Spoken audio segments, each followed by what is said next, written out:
Bonjour tout le monde. Aujourd'hui on va essayer de voir le premier dialogue d'Antigone et d'Iésèmène, seul à seul. Tout d'abord, on commence par écouter le dialogue avant de passer à l'analyse. Tu es malade? Ce n'est rien, un peu de fatigue. C'est parce que je me suis levée tôt. Moi non plus, je n'ai pas dormi. Il faut que tu dormes, tu serais moins belle demain. Ne te moque pas. Je ne me moque pas. Cela me rassure ce matin que tu sois belle. Quand j'étais petite, j'étais si malheureuse, tu te souviens? Je te barbouillais de terre. Je te mettais des vers dans le cou.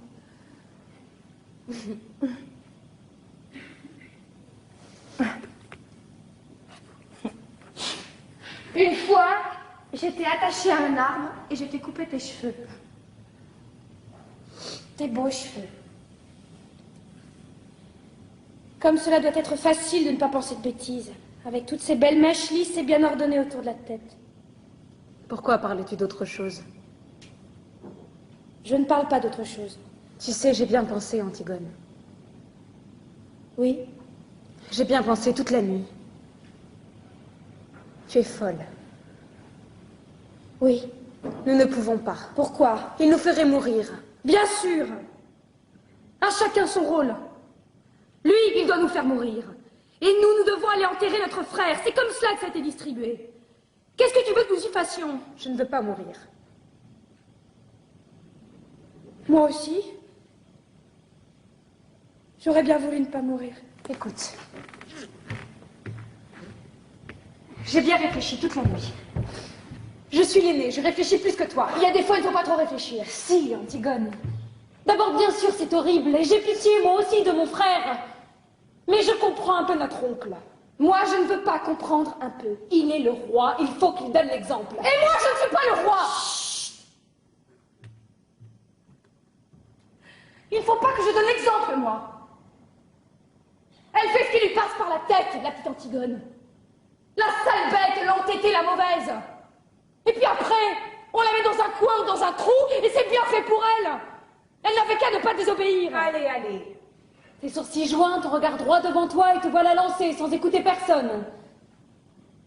Écoute-moi, j'ai raison plus souvent que toi. Je ne veux pas avoir raison. Essaie de comprendre au moins. Comprendre. Vous n'avez que ce mot-là dans la bouche, tous. Depuis que je suis toute petite. Il fallait comprendre qu'on ne peut pas toucher à l'eau. À la belle et fuyante eau froide parce que ça mouille les dalles. À la terre parce que ça tache les robes. Il fallait comprendre qu'on ne doit pas manger tout à la fois. Donner tout ce qu'on a dans ses poches aux mendiants qu'on rencontre. Courir. Courir dans le vent jusqu'à ce qu'on tombe par terre et boire quand on a chaud.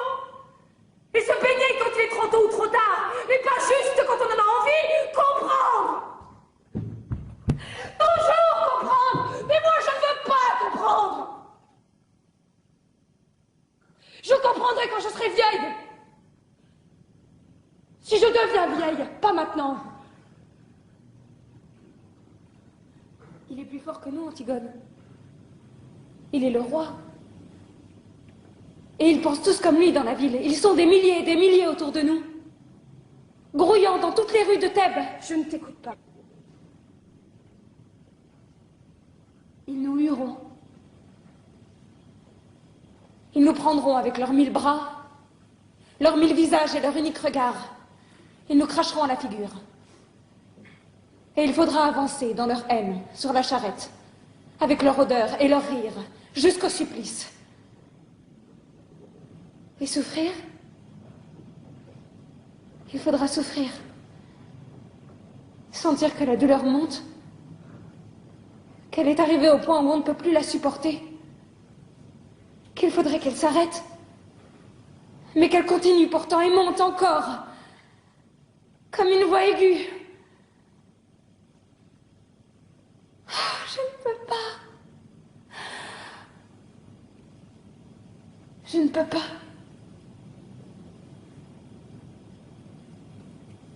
Comme tu as bien tout pensé.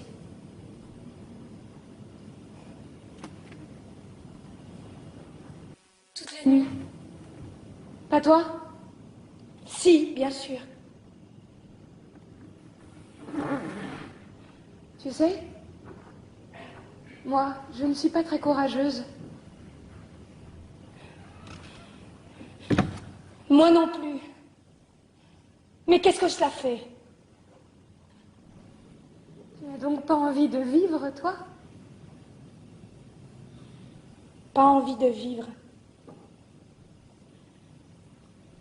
Qui se levait la première le matin, rien que pour sentir l'air froid sur sa peau nue? Qui se couchait la dernière, seulement quand elle n'en pouvait plus de fatigue pour vivre encore un peu plus la nuit?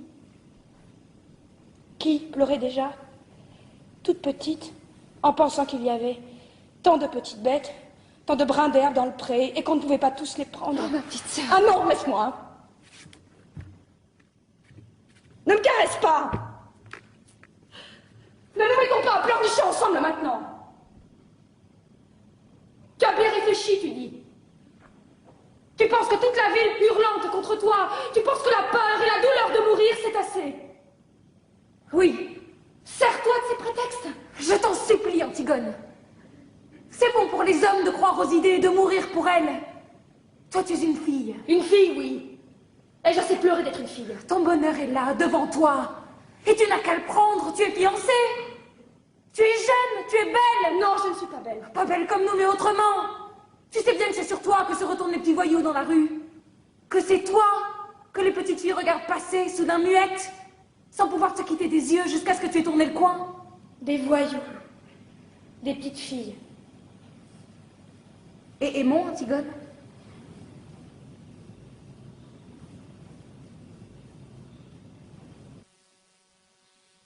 Je parlerai tout à l'heure à Aimon. Aimon sera tout à l'heure une affaire réglée. Tu es folle. Tu m'as toujours dit que j'étais folle. Pour tout, depuis toujours.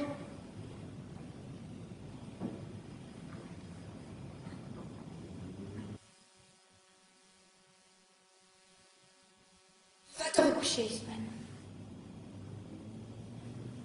Il fait jour maintenant, tu vois. Et de toute façon, je ne pourrai rien faire. Mon frère mort est maintenant entouré d'une garde exactement comme s'il avait réussi à se faire roi.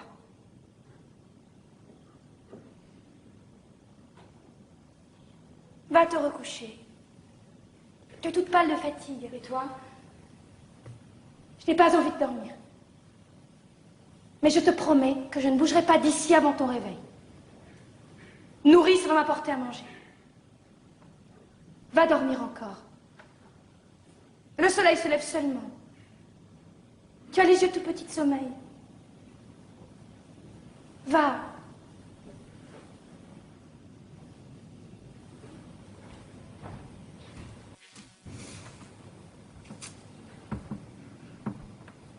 Je te convaincrai, n'est-ce pas? Je te convaincrai, tu me laisseras te parler encore. Je te laisserai me parler encore, oui. Je vous laisserai tous me parler. Va dormir maintenant, je t'en prie.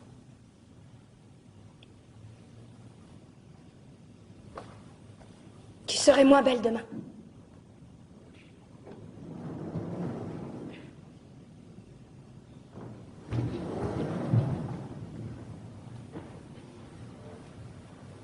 Pauvre Isman. La situation du passage. La scène se situe après celle d'Antigone et de la nourrice dans laquelle cette dernière cherche à connaître les raisons de l'absence d'Antigone. Alors, la première scène était celle où le prologue a présenté les personnages qui vont jouer l'histoire d'Antigone, en commençant par les plus importants, c'est-à-dire Antigone, Ismène et Aimon pour arriver aux moins importants, c'est-à-dire les trois gardes avant de passer à évoquer l'histoire de cette tragédie. La deuxième scène était celle d'Antigone et la nourrice, cette dernière qui a surpris la jeune princesse en rentrant de l'extérieur car elle était, comme vous savez très bien maintenant, en train d'enterrer le cadavre de son frère Palinus. La scène d'aujourd'hui qui est la troisième, est celle d'Antigone et sa sœur Ismène. Les deux parlent d'un sujet, enterrer le cadavre de leur frère Palinus. D'après la première lecture, vous pouvez constater que chacune des deux jeunes filles a sa propre position. Identification du texte. Passons à présent à l'identification du passage, à savoir le type, le genre, les personnages, le registre dominant. On commence tout d'abord par le type, c'est un échange de paroles entre deux personnages, Antigone et Ismène, donc c'est un dialogue. Très bien. Un dialogue argumentatif. Pourquoi on a dit que c'est un dialogue argumentatif? Oui, tout simplement, Ismène avance des arguments pour convaincre sa sœur et pour justifier sa position en ce qui concerne l'enterrement du cadavre de leur frère. Au même temps, Antigone présente, elle aussi, des contre-arguments. C'est ce qu'on va voir dans quelques minutes. Ensuite, le genre. Oui, vous avez raison, c'est un extrait d'une pièce théâtrale, d'une tragédie moderne. On parle ici d'une tragédie car le destin de plusieurs personnages dans cette histoire est tragique, par exemple, Antigone, son fiancé Aimon et Eurydice. La femme de Créon. Maintenant les personnages. Oui, effectivement, on a deux personnages, Antigone et sa sœur Ismène. La première est courageuse, rêveuse, déterminée, têtue, forte, mais Ismène, elle est peureuse, réaliste, hésitante, ouverte au dialogue, faible. On vient de dire que les deux sœurs n'ont pas la même position en ce qui concerne l'enterrement de leur frère Palinus, ça veut dire que chacune d'elles veut convaincre et persuader l'autre en donnant des arguments. Alors, le registre dominant c'est le registre polémique. Hypothèse de lecture.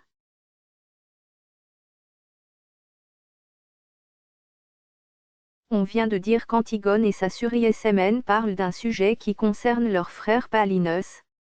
Comme vous savez très bien, Créon a ordonné que Palinus serait laissé sans pleurs et sans sépulture, la proie des corbeaux et des chacals, et quiconque osera lui rendre les devoirs funèbres sera impitoyablement puni de mort. Alors, Ismène peut et elle convaincre sa sœur Antigone afin de renoncer à son projet. Et Antigone résistera contre les tentatives de sa sœur. Les axes de la lecture.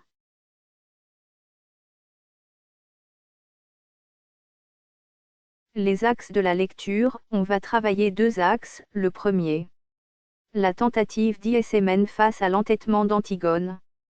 Le deuxième, le courage d'Antigone et l'angoisse d'Ismène.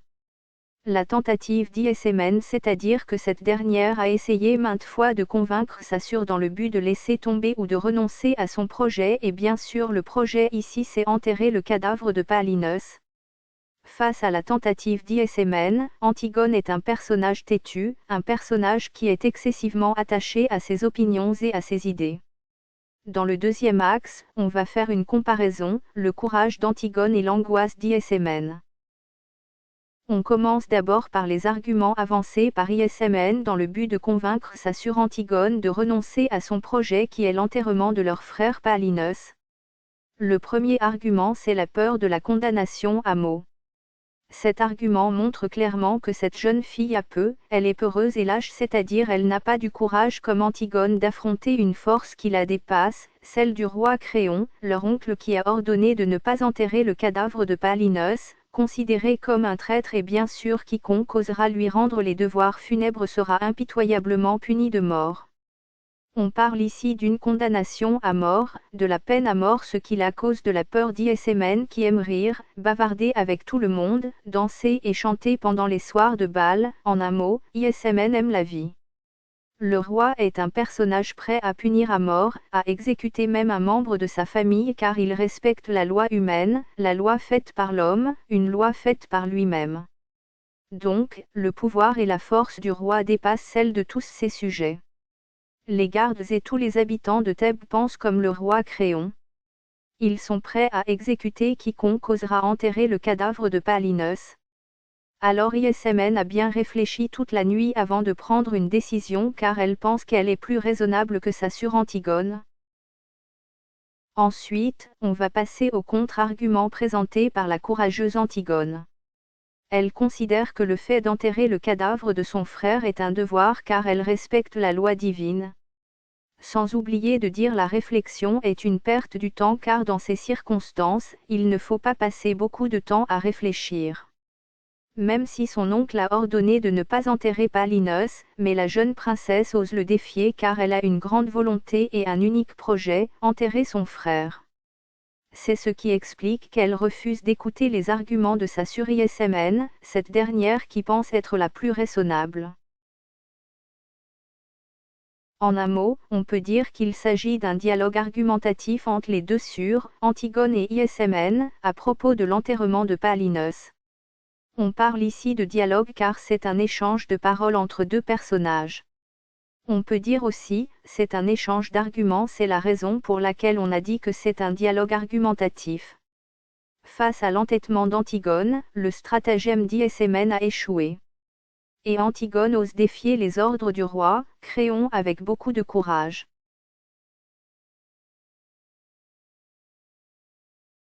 On passe maintenant au deuxième axe, le courage d'Antigone et l'angoisse d'Ismn.